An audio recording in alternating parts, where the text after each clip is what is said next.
காலப்போக்கில் இக்கோவில் சிதலமடைந்து போக 17ஆம் நூற்றாண்டில் முற்பகுதியில் திருப்போரூரை வந்தடைந்த ஸ்ரீ சிதம்பர சுவாமிகள் அன்னை மீனாட்சியின் திருவாக்குப்படி இக்கோவிலை கண்டெடுத்து திருப்பணிகளை செய்தார். அக்காலத்தில் இப்பகுதி முற்றிலும் பனங்காடாக திகழ பெண் பனை மரத்தின் அடியில் முருகப்பெருமான் சுயம்பு மூர்த்தியாக புற்றினால் மூடப்பட்டிருந்ததை அறிந்து புற்றை நீக்கி திருக்கோவிலை கண்டெடுத்தார்.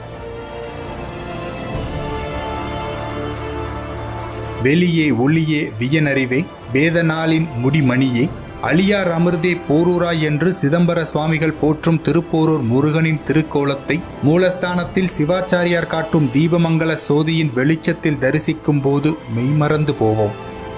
மூலவர் அருகில் கீழே ஒரு சிறு பீடத்தில் முருகப்பெருமான் ஜபமாலை கமண்டலம் அபய வரத திருக்கரங்களுடன் பிரம்மசாஸ்தா வடிவில் இருபுறமும் தேவியருடன் காட்சியளிக்கிறார்.